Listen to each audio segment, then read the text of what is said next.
My guys, അപ്പോൾ ഞങ്ങൾ ഇന്നൊരു ഫിലിമിന് പോയിട്ടുണ്ട്. അപ്പം ഞങ്ങൾ മാത്രമല്ല, ഞങ്ങളെ വീടിൻ്റെ അടുത്തുള്ള കുറച്ച് ആൾക്കാരും കൂടി ഉണ്ട് കേട്ടോ. അപ്പം നമ്മൾ എല്ലാവരും പോകുമ്പോഴുള്ള വൈബ് കയറല്ലേ ഗൈസ്. അങ്ങനെ നമ്മൾ അവിടെ എത്തിയപാടെ തന്നെ ഭയങ്കര തിരക്കായിരുന്നു കേട്ടോ. ഞങ്ങൾ 10:30 ഷോ ഇരുന്ന് എടുത്തിട്ടുണ്ടായിരുന്നു. നമ്മൾ നരിവേട്ട കാണാനാണ് കേട്ടോ വന്നിട്ടുള്ളത്.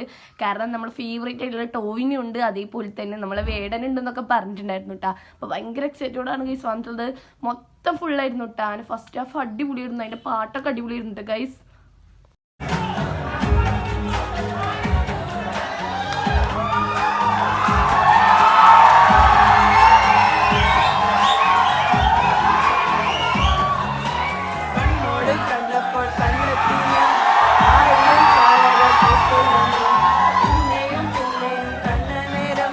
അങ്ങനെ സെക്കൻഡ് ഹാഫ് ഒക്കെ ഇൻ്റർവെല്ലൊക്കെ ആയപ്പോൾ ഞങ്ങൾ വേഗം പോയിട്ട് ഒരു ചായയും കുടിച്ച് അതേപോലെ പോപ്കോണൊക്കെ മേടിച്ചിട്ട് ഞങ്ങൾ ഇതാ വേഗം കയറിയിട്ട് ഗൈസ്. അങ്ങനെ സെക്കൻഡ് ഹാഫും അടിപൊളിയായിരുന്നു. അപ്പോൾ നിങ്ങൾ ഫാമിലിയിലും ഫ്രണ്ട്സായാലും എല്ലാവരും ഇത് കണ്ടിട്ട് അഭിപ്രായം കമൻറ്റ് ചെയ്യട്ടെ, കാരണം അത്ര അടിപൊളിയായിരുന്നു.